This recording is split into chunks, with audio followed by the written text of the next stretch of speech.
All right, if you're a marketing leader, you know how hard it is to cut through all the noise out there and actually connect with people.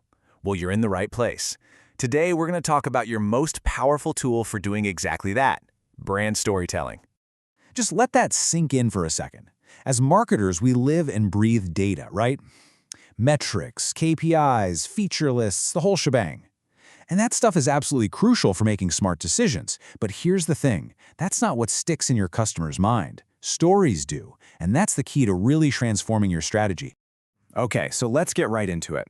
Why do so many marketing messages just fall flat?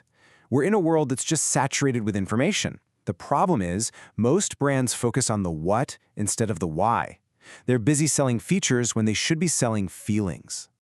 Check this out, because it lays it all out perfectly. On one side, you've got features. That's your product specs, the speed, the size, the technical stuff.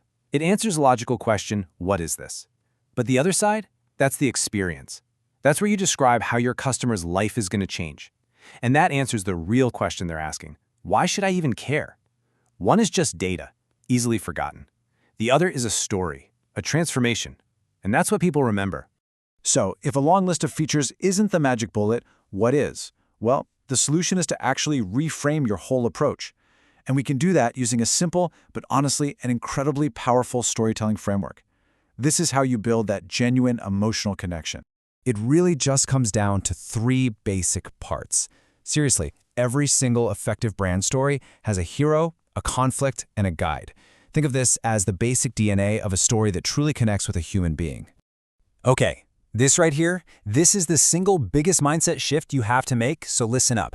Your brand is not the hero of the story. Your customer is, period. The entire narrative, everything you say, has to revolve around their goals, their struggles, and their journey. And of course, every great story needs a problem, right? A conflict. For your brand, that conflict is your customer's biggest problem. It's the challenge they're facing, the obstacle standing in their way. When you define this really clearly, your story becomes relatable, and it gives the hero, your customer, a real, powerful reason to take action. So you're probably wondering, if the customer is the hero, where do we fit in? This is the best part. You get to be the guide. Think Yoda, not Luke Skywalker. Your brand is the wise, trusted advisor who shows up, understands the hero's problem, and gives them the plan, or the tool, that they need to win the day. So this all sounds great in theory, but let's see how it actually works in the real world. We're going to look at a brand that used this exact framework to get some pretty incredible results. Airbnb. I want you to think back to when Airbnb was just starting out. Their biggest problem wasn't competition from hotels. It was a really deep, really human fear. I mean, how do you convince people that staying in a total stranger's home is a fantastic idea? No amount of data about clean sheets was ever going to solve that emotional problem. So, their strategy was genius. They didn't try to fight that fear with logic. Instead, they completely reframed the experience. They didn't sell rooms, they sold a story.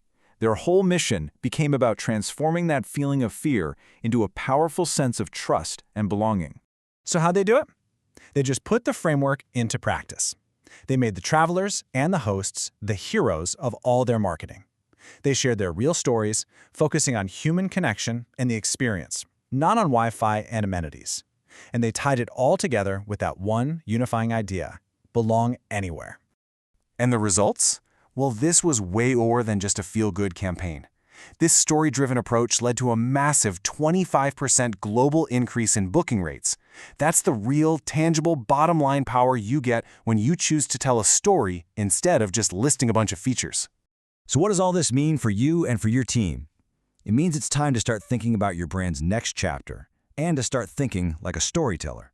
If you only take one single thing away from our time together today, let it be this: stop leading with what your product is. Start leading with what your product does for your customer. You need to sell the transformation, the solution, the feeling. You need to sell the story. So, I'll leave you with this to think about. Who is your customer hero? What is their conflict? And how is your brand going to be the guide that helps them succeed? The answer to those questions, that's your next great campaign. So what story will your brand tell?